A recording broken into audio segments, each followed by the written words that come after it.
Hello friends, नमस्ते। कैसे हो आप लोग। आज मैं आपके लिए एक नया वीडियो लेके आया हूँ। इस वीडियो में हम देखेंगे इनकम टैक्स के टैक्स ऑडिट के लिए हम 3CD के लिए किस तरह से वर्किंग प्रोवाइड करेंगे, पीएफ की वर्किंग किस तरह से प्रोवाइड करेंगे, ईएसआईसी की वर्किंग किस तरह से प्रोवाइड करेंगे, फिक्स एसेट एडिशन की वर्किंग किस तरह से हम प्रोवाइड करेंगे और रेशियो किस तरह से निकालेंगे, सेक्शन 269 एसएस, सेक्शन 269 टी की वर्किंग हम किस तरह से बना के देंगे। आप टैली IP9 यूज करते हो तब आप टैली का यूज करके किस तरह से ये सारी डिटेल्स प्रोवाइड करोगे, ये सारी जानकारी हम इस वीडियो में देखेंगे। उससे पहले अगर आप चैनल में नए हो तो चैनल को सब्सक्राइब कर देना।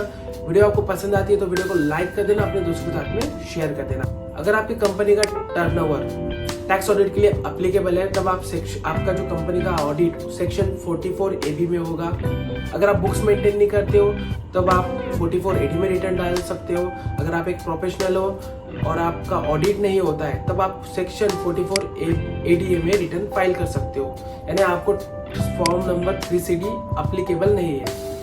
इंडिविजुअल फर्म या फिर पार्टनरशिप फर्म का ऑडिट होता है तब उसके लिए फॉर्म नंबर 3CB और 3CD अप्लीकेबल रहती है। अगर कंपनी का ऑडिट देखोगे तो उसके लिए फॉर्म नंबर 3CA और 3CD अप्लीकेबल रहेंगी। जैसे इंडिविजुअल फर्म, पार्टनरशिप फर्म के लिए हम 3CD की वर्किंग प्रोवाइड करते हैं, उसी तरह से हम कंपनी के 3CD में भी सेम तरीके से डिटेल्स प्रोवाइड करेंगे। तो सबसे पहले हम पीएफ और ईएसआईसी की किस तरह से हम डिटेल्स प्रोवाइड करेंगे।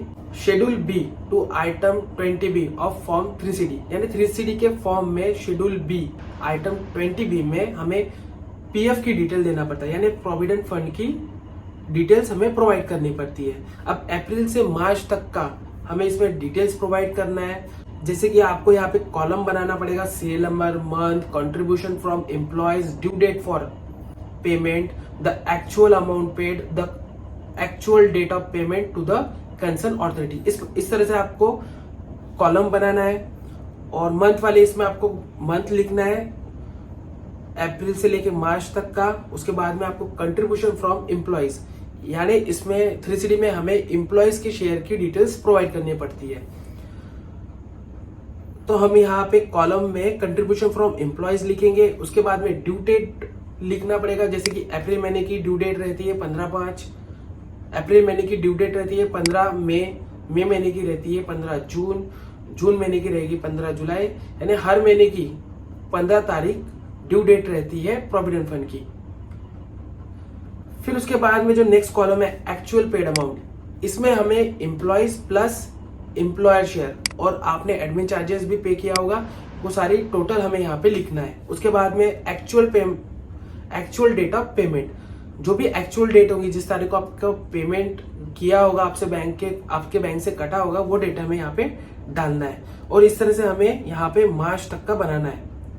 अगर आपने लेट पेमेंट भी किए होंगे वो डिटेल भी आपको देना है। अगर आपने ड्यू डेट के बिफोर पेड किया होगा वो भी डिटेल आपको यहाँ पे देना है। आपको बस हमेशा याद रखना है कि आपने जो भी मंथ का पेमेंट जितने बार किया होगा डेट वाइज, उसकी डिटेल आपको यहाँ पे देना है। आपको सिर्फ कंट्रीब्यूशन फॉर एम्प्लॉयज देना है अलग से, और एक्चुअल पेड में आपको दोनों अमाउंट मिला के डिटेल्स देना है। उसके बाद में ईएसआईसी की, यानी एम्प्लॉय स्टेट इंश्योरेंस, इसमें भी हमें सेम तरीके से डिटेल्स प्रोवाइड करना है।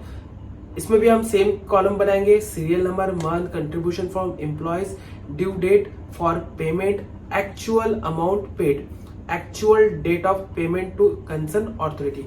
इस तरह से हमें कॉलम बनाना है जैसे हमने पीएफ के लिए बनाई थी, और हमें अप्रैल से लेकर मार्च तक का डिटेल्स में प्रोवाइड करना है। जैसे मैंने पीएफ के बस में बताया था कि आपने एक ही महीने का अगर अलग अलग डेट को पेमेंट किया होगा तो उसी तरह से आपको यहाँ पे भी सेम डिटेल्स प्रोवाइड करनी है। अगर आपने मई महीने का 2 बार या फिर ज्यादा टाइम पेमेंट किया होगा तो आपको डेट वाइज ही यहाँ पे डिटेल देना है।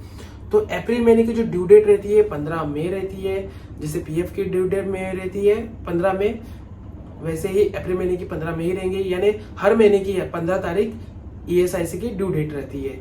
उसके बाद में आपको यहाँ पे कंट्रीब्यूशन फ्रॉम एम्प्लॉयज वाला शेयर डालना है। फिर आपने एक्चुअल एम्प्लॉयर प्लस एम्प्लॉयज का शेयर जो पे किया होगा वो अमाउंट आपको यहाँ पे डालना है। उसके बाद में एक्चुअल डेट ऑफ डालना है आपको, आपने किस तारीख को पेमेंट किया हुआ है। इस तरह से आपको अप्रैल से लेकर मार्च तक का डिटेल देना है। उसके बाद में schedule C to item 23 of from 3CD, particular of all payment made to person specified in section 48(2)(b। इसमें हमें जैसे कि कोई कंपनी है, कंपनी के डायरेक्टर्स, उससे रिलेटिव पर्सन्स, उनसे जो ट्रांजेक्शन्स हुए उसकी डिटेल हमें यहाँ पे देना है। अगर आप इंडिविजुअल कंपनी का, इंडिविजुअल फर्म का देखोगे, पार्टनरशिप फर्म का देखोगे, और अगर उसमें रिलेटिव पार्टी से अगर कोई ट्रांजेक्शन्स हो तो हमें उसकी डिटेल्स यहाँ पे देनी है। कंपनी का देखोगे तो डायरेक्टर के रिलेटिव जो पार्टीज है या फिर आपके कंपनी के जो एसोसिएट कंसर्न होंगी, उनसे जो ट्रांजेक्शन्स हुआ है, बिलिंग हुई है, कुछ डायरेक्टर रेम्युनरेशन मिला हुआ है, इंटरेस्ट मिला हुआ है, सर्विस एक्सपेंस हुआ है, वो सारी डिटेल्स हमें यहाँ पे देनी पड़ती है। आपको इस तरह से कॉलम बनाना है, name, PAN, relation, amount, debited to. हमें सिर्फ यहाँ पे खर्चे की डिटेल्स देनी है, यानी आपका जो स्पेसिफाइड पर्सन है उनसे जो भी खर्चे हुए हैं उसकी डिटेल्स हमें यहाँ पे देना है। तो इस तरह से आपको कॉलम बनाना है, name, PAN, relation, amount, debited. यानी जैसे कि डायरेक्टर हो गया, आप डायरेक्टर से ट्रांजेक्शन हो रहे हैं, जैसे कि हम उस डायरेक्टर को रेम्युनरेशन पेड करते हैं, यानी डायरेक्टर रेम्युनरेशन, और जो उनसे अनसिक्योर्ड लोन रिसीव्ड हुआ है उस पर हम इंटरेस्ट पे करते हैं, यानी जितना हमने इंटरेस्ट पेड किया हुआ है और उसका खर्चा हमने क्लेम किया हुआ है, जितना हमें डायरेक्टर रेम्युनरेशन दिया हुआ है और जिसका हमने खर्चा क्लेम किया हुआ है, वो डिटेल हमें यहाँ पे देना है। हमें यहाँ पे डायरेक्टर का नाम लिखना है, उसका पैन नंबर लिखना है, और रिलेशन में जैसे कि की मैनेजमेंट पर्सन रहेगा डायरेक्टर, वो रहेगा। और उसके बाद में जैसे हमें यहाँ पे टोटल डालना है, जैसे कि हमने इंटरेस्ट पे किया हुआ है, रेम्युनरेशन दिया हुआ है, अगर कुछ अदर एक्सपेंस भी हम आता है उनसे डायरेक्टर से, तो वो भी डिटेल हमें यहाँ पे क्लब करके डालना है। उसके बाद में सेकंड डायरेक्टर का भी डिटेल हमें सेम रखना है, की मैनेजमेंट पर्सन, यानी उसका भी नाम रहेगा, पैन नंबर रहेगा, की मैनेजमेंट पर्सन, उसका रिलेशन रहेगा, और उससे भी जो भी ट्रांजेक्शन हुए हैं वो हमें यहाँ पे लिखना पड़ेगा। और डेबिटेड टू, जो भी खर्चा का नेम रहेगा, यानी आप अपने बुक्स में जो भी खर्चे डालोगे, जैसे कि रेम्युनरेशन हो गया, interest paid to unsecured loan, इस तरह से आप जो भी खर्चे का नाम दोगे, जो आपके टैली ERP 9 में प्रॉफिट एंड लॉस अकाउंट में दिखेगा, उसकी डिटेल हमें यहाँ पे डालना है। उसके बाद में जो भी एसोसिएट कंसर्न होगा, यानी आपकी जो कंपनी है या फिर कोई पार्टनरशिप फर्म या फिर कोई इंडिविजुअल फर्म, उसकी कंसर्न रहेगा, यानी एसोसिएट कंसर्न रहेगा, यानी कोई पार्टनर रहेगा, जैसे कि कोई पार्टनरशिप फर्म है और आपकी कंपनी वहां पे पार्टनर है और उससे कुछ आपको खर्चे के बिल्स आ रहे हैं, जैसे कि सर्विस चार्ज हो गया, हायर चार्जेस हो गया, तो उसकी डिटेल्स हमें यहाँ पे देनी है। आपके जितने भी एसोसिएट कंसर्न होंगी उन सारी की सारी डिटेल्स आपको देना है। आपको यहाँ पे नाम लिखना है, पैन नंबर लिखना है, और रिलेशन में एसोसिएट कंसर्न लिखना है। उसके बाद में जो ट्रांजेक्शन हुए हैं उसके आपको यहाँ पे अमाउंट देना है, यानी आपने जो प्रॉफिट एंड लॉस अकाउंट में उनसे जो भी ट्रांजेक्शन हुई उसकी अमाउंट यहाँ पे हमें डालना है। अगर सर्विस चार्ज है या फिर कुछ अदर एक्सपेंसेस वगैरह होंगे, ये सारी डिटेल्स आपको यहाँ पे देना पड़ेगा। और आपके जितने भी एसोसिएट कंसर्न होंगे उसकी डिटेल आपको यहाँ पे देना है। अगर कुछ अदर रिलेशनशिप होगा तो वो भी डिटेल आप यहाँ पे दे सकते हो। उसके बाद में schedule C to item 31A of form 3CD, particular of each loan or deposit in an amount existing the limit specified in section 269 SS taken or accept during the previous year। जैसे कि आपके books में secured loan की entries होगी, unsecured loan की entries होंगी, या other deposit की एंट्रीज होंगी जो आपने एक्सेप्ट किए हुए हैं, उसमें से हमें सिर्फ यहाँ पे अनसिक्योर्ड पार्टी से लिए हुए इसकी डिटेल्स देना है। अगर आपकी कोई इंडिविजुअल फर्म है तब आपने कॉर्पोरेट से लोन लिया होगा या फिर पार्टनरशिप फर्म से लिया होगा या फिर इंडिविजुअल पार्टी से लिया होगा, तो उसकी डिटेल्स आपको देना है। लेकिन कंपनी के इसमें आप इंडिविजुअल पर्सन से लोन नहीं ले सकते हो, आप पार्टनरशिप फर्म से लोन नहीं ले सकते हो। आपको डिटेल सिर्फ, आप लोन सिर्फ डायरेक्टर से या आप सिर्फ कॉर्पोरेट से ही लोन ले सकते हो। यानी कंपनी है तो सिर्फ डायरेक्टर से या फिर प्राइवेट लिमिटेड कंपनी से या पब्लिक लिमिटेड कंपनी से ही आप अनसिक्योर्ड लोन ले सकते हो। अगर इंडिविजुअल फर्म है या फिर पार्टनरशिप फर्म है तब आप तीनों इससे लोन ले सकते हो। आप DPT 3 का वर्किंग देखोगे, यानी जैसे कि प्राइवेट लिमिटेड कंपनी को DPT 3 की वर्किंग देना पड़ता है, तब उसमें भी आपको सिर्फ डायरेक्टर और कॉर्पोरेट से लोन और सिक्योर्ड लोन की डिटेल्स प्रोवाइड करनी पड़ती है। अगर आप इंडिविजुअल पर्सन या फिर पार्टनरशिप फर्म का दिखाओगे तो वो अमाउंट आपको उस वर्किंग में देना नहीं पड़ता है। वहां पे स्पेशली डिटेल्स प्रोवाइड रहती है कि आपको सिर्फ डायरेक्टर और कॉर्पोरेट का ही लोन एक्सेप्ट होगा। उसी तरह से हमें 3CD में भी सिर्फ अगर आपकी कंपनी है तो सिर्फ आपको डायरेक्टर और कॉर्पोरेट का ही डिटेल्स देना है। तो सेक्शन 269 SS में अगर आपने 20,000 से ऊपर का डिपॉजिट लिया होगा उसकी ही डिटेल आपको 3CD में देना है। अगर आपने 20,000 से नीचे का लोन लिया हुआ है, डिपॉजिट लिया हुआ है, तब आपको उसकी डिटेल नहीं देना है। आपको सिर्फ 20,000 से ऊपर की अमाउंट देना है। आपको हमेशा याद रखना है, अगर आपने कोई अनसिक्योर्ड लोन कैश में रिसीव किया है 20,000 से ऊपर, तब वो अमाउंट डिसअलाउड हो जाएगा। असेसिंग ऑफिसर आपको 100% पेनाल्टी चार्ज करेगा। कंपनी हो या फिर इंडिविजुअल फर्म हो या फिर पार्टनरशिप फर्म हो, 20,000 से ऊपर आप अनसिक्योर्ड लोन बाय कैश नहीं ले सकते हो। आपको सिर्फ बाय चेक, RTGS, NEFT या फिर जो भी बैंकिंग ट्रांजेक्शन होंगे उससे ही आपको लोन रिसीव करना है। जैसे कि यहाँ पे कॉलम बना हुआ है, name and address, permanent account number, if applicable with the SSC of the lender और डिपॉजिट। यानी ये फर्स्ट कॉलम में आपको आपने जिससे डिपॉजिट लिया हुआ है उसकी डिटेल देना है। उसके बाद में यहाँ पे आपको उसका एड्रेस लिखना है, पैन लिखना है, और उसके बाद में आपने लोन कितना डिपॉजिट लिया हुआ है वो देना है। यानी अमाउंट ऑफ लोन और डिपॉजिट टेकन और एक्सेप्ट, उसमें आपको आपने कितना लोन रिसीव किया है ड्यूरिंग द पीरियड उसकी डिटेल देना है। उसके बाद में वेदर द लोन और deposit was square up during the previous year, यानी आपने जो भी ड्यूरिंग द ईयर की आप डिटेल्स दे रहे हो उसमें आपने जो डिपॉजिट लिया हुआ है उसका पेमेंट होके उसका लेजर क्लोज हो चुका है क्या, उसकी डिटेल आपको यहाँ पे देना है। अगर लोन लिया हुआ है, आपने पेमेंट कर दी है पूरा ड्यूरिंग द पीरियड, तो आपको यहाँ पे यस करना है, अदरवाइज आपको नो करना है। उसके बाद में maximum amount outstanding in the account at any time during the previous year. During the period आपने लोन डिपॉजिट लिया होगा, उसके बाद में पेमेंट किया होगा, इंटरेस्ट की एंट्री वगैरह की होंगी, तो उसमें आपको जो मैक्सिमम अमाउंट ऑफ आउटस्टैंडिंग है उसकी डिटेल देना है। जैसे कि आपने 3 तारीख को डिपॉजिट लिया हुआ है, उसके बाद में आपने 4 तारीख को पेमेंट किया हुआ है और 6 तारीख को आपने इंटरेस्ट का चार्ज किया होगा। अब ये तीनों इसमें ज्यादा बैलेंस किस डेट को है उसकी डिटेल आपको इस तरह से प्रोवाइड करनी है इस कॉलम में। तो जैसे कि आपका टैली होगा, सिक्योर्ड लोन की डिटेल आपको नहीं देना है, आपका CC वगैरह लोन होगा उसकी भी डिटेल आपको नहीं देना है, आपको सिर्फ अनसिक्योर्ड लोन की डिटेल देना है। अब जैसे कि आपका ये फर्स्ट पार्टी रहेगी, जो भी डायरेक्टर वगैरह रहेगा जिसका यहाँ पे लेजर रहेगा, डायरेक्टर ने आपको लोन दिया हुआ है, आपने उनको पेमेंट किया हुआ है, इस तरह के आपके ट्रांजेक्शन्स की एंट्री होंगी। और आपको जो डिपॉजिट है यानी क्रेडिट साइड में जो डिपॉजिट है इंटरेस्ट छोड़ के आपको देना है, यानी इंटरेस्ट का आपने जो भी प्रोविजन किया होगा उसे रिमूव करना है। और उसके बाद में रिमूव करने के बाद में जितना आपने डिपॉजिट लिया हुआ है उसकी डिटेल आपको यहाँ पे डालना है। अमाउंट ऑफ लोन और डिपॉजिट टेकन बाय एक्सेप्ट, इस वाले कॉलम में आपको आपके डिपॉजिट की अमाउंट डालना है।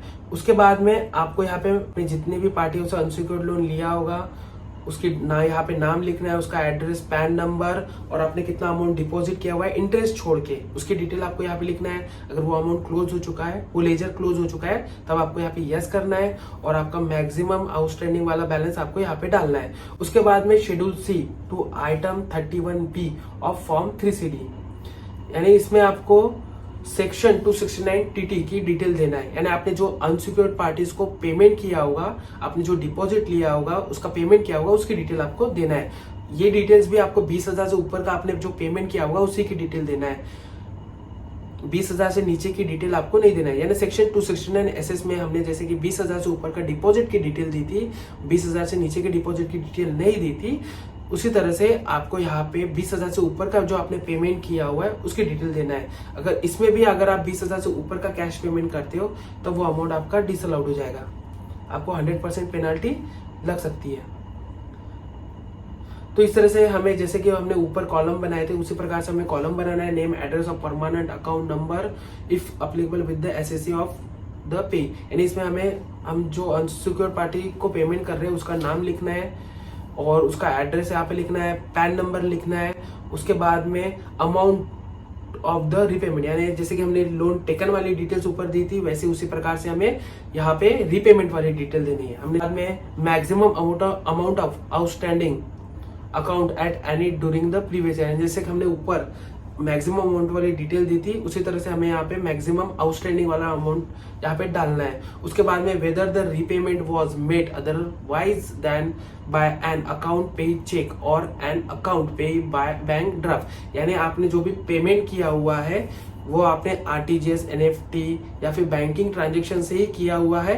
इस तरह की डिटेल्स आपको यहाँ पे पूछी जाएंगी। आपने अगर बैंकिंग वगैरह से किया होगा पेमेंट तब आपको नो करना है, अगर आपने कैश वगैरह से पेमेंट किया होगा तब आपको यहाँ पे यस करना है। अब जैसे कि ये डिटेल जो है 22-23 फाइनेंशियल 22-23 के लिए है। अगर आपने 21-22 में लोन लिया होगा और आपने ड्यूरिंग द पीरियड यानी 22-23 में उस पार्टी से कोई रिसीव नहीं किया हुआ है लोन, लेकिन सिर्फ आपने 22-23 में उसका पेमेंट किया हुआ है, तो उस पार्टी की डिटेल्स सेक्शन 269 एसएस में यानी रिसीव्ड वाले इसमें नहीं आएगी, सेक्शन 269 एसएस में नहीं आएंगी। अगर आपने पेमेंट किया होगा वो वाले उस पार्टी को, चाहे वो क्लोज हो चुका है यानी स्क्वायर अप हो चुका है, लेकिन आपने पेमेंट किया हुआ है 20,000 से ऊपर, तो उसकी डिटेल आपको सेक्शन 269 टीटी में देना है। यानी 21-22 में आपने लोन लिया होगा, उसका पेमेंट जो है आपने 22-23 में किया हुआ है, तो 22-23 में इसकी पेमेंट की डिटेल आएंगी। 21-22 के रिसीविंग इसमें आएंगे, यानी 269 एसएस में रिसीविंग इसमें आएंगी। अगर आपने कोई पेमेंट नहीं किया होगा 21-22 में तब सेक्शन 269 टीटी में नहीं आएंगी। और 22-23 में आपने पेमेंट किया हुआ है लेकिन आपने रिसीव नहीं किया हुआ है लोन उनसे, तो वो सेक्शन एसएस में नहीं आएंगी और सिर्फ 269 टीटी में आएंगी। तो इस तरह से आपको सेक्शन 269 एसएस और 269 टीटी की डिटेल देना है। उसके बाद में शेड्यूल ई क्वांटिटी डिटेल्स, आपका जो भी सेल होगा, जैसे कि आप गुड्स सेल करते हो तो उसकी क्वांटिटी की डिटेल्स हमें देनी पड़ती है। तो आपको इस तरह से आपको डिटेल्स बनाना है। ये कंस्ट्रक्शन की वर्किंग है तो उसमें रहेगा रॉ मटेरियल कंज्यूम। अगर आप एक कंस्ट्रक्शन कंपनी में जॉब करते हो तब आपको इस तरह से क्वांटिटी की डिटेल्स देनी है। जो भी मटेरियल कंज्यूम हुआ होगा उसकी डिटेल्स आपको इस तरह से देनी है। जैसे कि इसमें मटेरियल कंज्यूम में सीरियल नंबर रहेगा, particular opening stock, purchase, closing और कंज्यूम।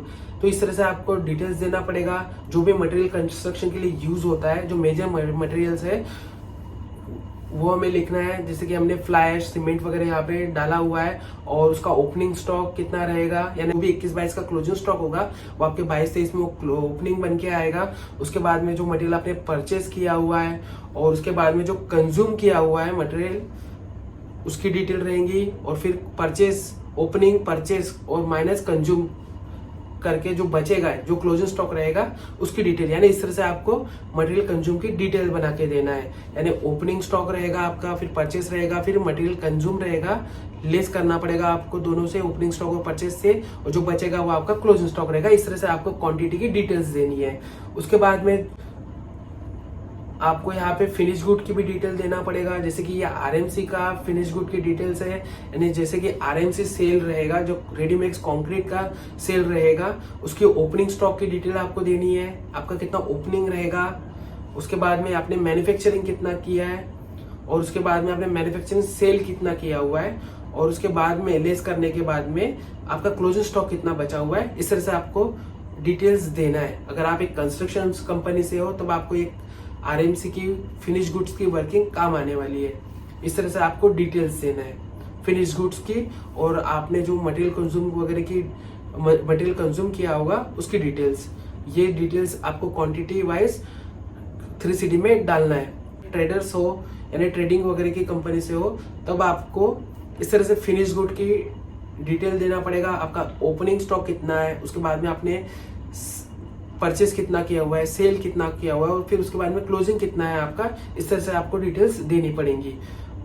उसके बाद में आपका जितना भी जीएसटी पेबल होगा, प्रोविडेंट फंड होगा पेबल, ईएसआईसी पेबल होगा, प्रोफेशनल टैक्स पेबल होगा, यानी मार्च महीने का जो भी आपने अप्रैल महीने में पे किया होगा, मई महीने में पे किया होगा, उसकी डिटेल्स आपको यहाँ पे देनी है। यानी आपके मार्च महीने में जितना भी प्रोविजन होगा, जो भी इनडायरेक्ट टैक्स होगा, उसकी डिटेल्स आपको यहाँ पे देनी पड़ेंगी 3CD में। तो इस तरह से आपको वर्किंग बनाना पड़ेगा। उसके बाद में रेशियो वर्किंग 3CD में, जैसे कि रेशियो वर्किंग। अब रेशियो वर्किंग में आपको कंपैरिजन देना है, जैसे कि आपका 21-22 में कितना रेशियो है और 22-23 में कितना रेशियो है, उसकी डिटेल्स आपको देनी है। तो आपका जो भी सेल होगा उसको आपको इस तरह से लिखना है, जैसे कि ये वर्किंग सिर्फ कंस्ट्रक्शन के लिए है, तो जैसे कि कॉन्ट्रैक्ट रिसिप्ट रहेगी, टोल रिसिप्ट रहेगी, आरएमसी सेल रहेगा कंस्ट्रक्शन में, तो जो भी टर्नओवर है उसकी डिटेल्स यहाँ पे लिखी हुई है। उसके बाद में जो एक्सपेंस है, जैसे कि डायरेक्ट एक्सपेंसेस, उसकी डिटेल्स यहाँ पे रहेगी। आपका जो भी टर्नओवर रहेगा और जो भी डायरेक्ट एक्सपेंस रहेगा, यानी जो सेल से रिलेटेड एक्सपेंसेस है, वो हमें यहाँ पे इस तरह से लिखना पड़ेगा। और उसके बाद में जो भी अमाउंट आएगा, यानी आपका जो सेल है उसके बाद में डायरेक्ट एक्सपेंस है, वो लेस करने के बाद में जो अमाउंट आएगा वो रहेगा आपका ग्रॉस प्रॉफिट। उसके बाद में आपको इस तरह से यहाँ पे gross profit, net profit, stock in trade, material consume, इस तरह से आपको यहाँ पे रेशियो निकालना पड़ेगा इन सबके। जैसे अगर आपको ग्रॉस प्रॉफिट रेशियो निकालना है, तब आपको आपका जो भी ग्रॉस प्रॉफिट रहेगा उसको डिवाइड करना पड़ेगा आपके टर्नओवर से इंटू 100, आपका जो है जीपी निकल जाएगा। नेट प्रॉफिट निकालना है तो नेट प्रॉफिट डिवाइड बाय आपका टर्नओवर, आपका नेट प्रॉफिट निकलेगा। Net profit after provision of income tax रहेगा। उसके बाद में स्टॉक इन ट्रेड, आपका जो भी क्लोजिंग स्टॉक होगा उसको डिवाइड करना पड़ेगा आपके नेट प्रॉफिट से इंटू 100, जो वो रहेगा आपका स्टॉक इन ट्रेड, उसका रेशियो निकल जाएगा। उसके बाद में मटेरियल कंज्यूम, आपका जो भी मटेरियल कंज्यूम रहेगा उसको डिवाइड करना पड़ेगा आपके नेट प्रॉफिट से इंटू 100, वो उसका भी रेशियो आपका निकल जाएगा। तो इस तरह से आपको रेशियो की डिटेल्स देनी है 3CD में। उसके बाद में फिक्स एसेट एडिशन। अब फिक्स एसेट एडिशन यानी आपके ड्यूरिंग द पीरियड में आपने जितना भी फिक्स एसेट परचेज किया होगा उसकी डिटेल्स आपको वहां देना है।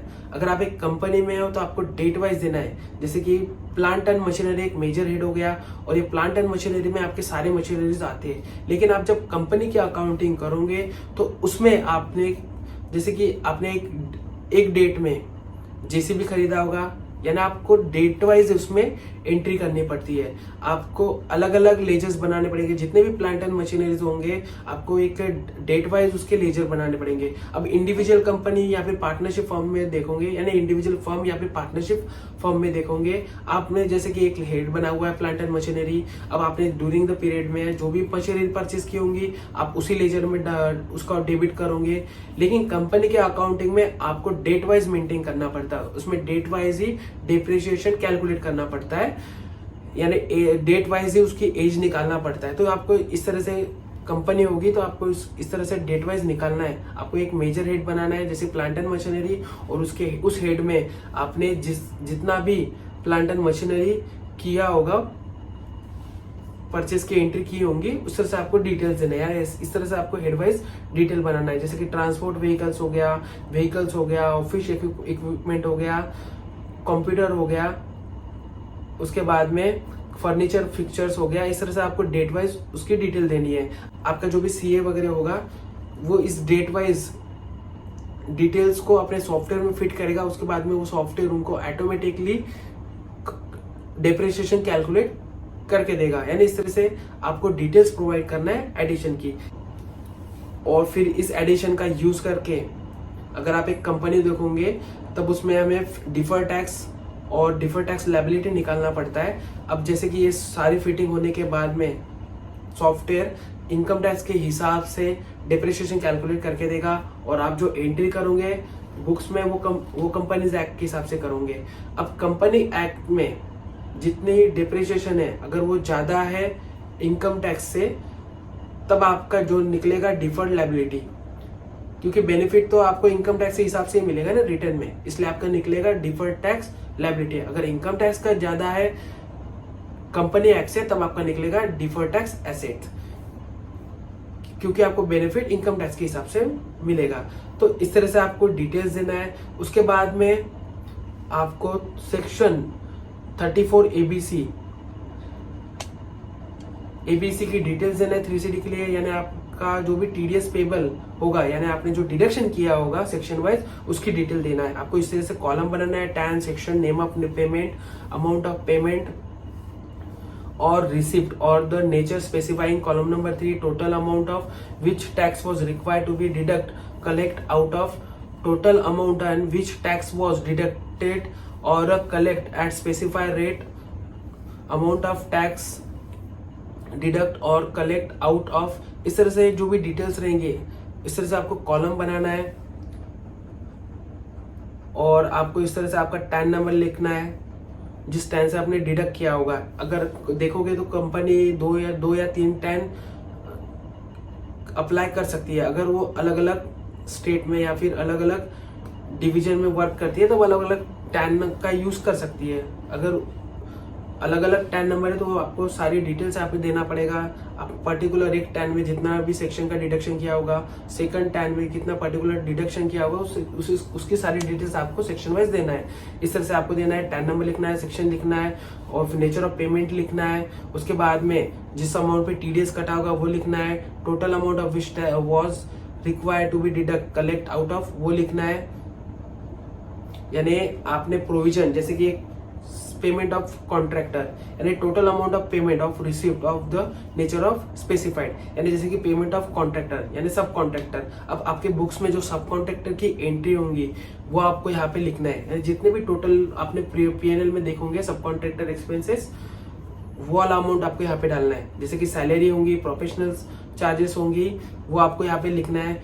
फिर उसके बाद में जो नेक्स्ट कॉलम है, पहले कॉलम में आपको आपने जो प्रॉफिट एंड लॉस अकाउंट में जो खर्चे बुक किए हुए सब contractors, professional fees, interest, salary वगैरह वो लिखना है। उसके बाद में नेक्स्ट कॉलम में जितने अमाउंट पे आपने टीडीएस काटा हुआ है, यानी जैसे कि कोई पार्टी अप्लीकेबल ही नहीं रहती है टीडीएस के लिए, तब वो इस कॉलम में नहीं आएंगी। यानी जिस पार्टी का आपने डिडक्ट किया हुआ है जो अप्लीकेबल है टीडीएस के लिए उतना अमाउंट आपको यहाँ पे डालना है। यानी प्रॉफिट एंड लॉस अकाउंट में जितना अमाउंट दिख रहा है 100 रुपीज, उसमें से सिर्फ 50 रुपीज अप्लीकेबल है टीडीएस के लिए, वो 50 रुपीज यहाँ पे आएंगे। और उसके बाद में नेक्स्ट कॉलम में total amount of which was deducted collect specify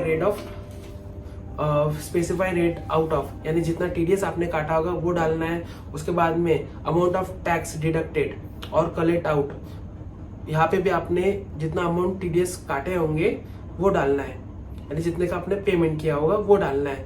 उसके बाद में फिर ये जो 3 कॉलम्स है, amount total amount of which tax was deducted और collect at less than specified rate, अगर ये अप्लीकेबल है, आपने कुछ कम ज्यादा वगैरह काटा होगा, नहीं कम काटा होगा तो उसकी डिटेल्स आपको यहाँ पे देना है। अमाउंट ऑफ टैक्स डिडक्ट और कलेक्ट ऑन, अगर इसकी ये अप्लीकेबल है तो उसकी डिटेल आपको देना है। अमाउंट ऑफ टैक्स डिडक्ट और collect not deposit the credit of the central government, यानी अगर आपने जितना टीडीएस काटा हुआ उतना पेमेंट आपने नहीं किया हुआ है, जो बैलेंस होगा वो अमाउंट यहाँ पे आएगा। यानी सिर्फ से आपको देना है सेक्शन वाइज डिटेल, आपने जितने भी सेक्शन में टीडीएस काटा होगा वो सारी डिटेल्स आपको देना है। उसके बाद weather the SSC has furnished the statement of tax deduct and collect with in the prescribed time, if not furnish the detail, यानी आपने जो भी आपका टैन नंबर यूज करके रिटर्न सबमिट किए होंगे उसकी डिटेल आपको देना है। आपको इस तरह से कॉलम बनाना है, TAN number, types of form, due date of furnishing, date of furnishing if furnish,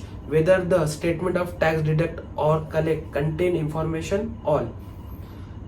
आपका टैन नंबर लिखना है, फॉर्म नंबर लिखना है, 24Q, 26Q, first quarter, second quarter, third quarter, fourth quarter.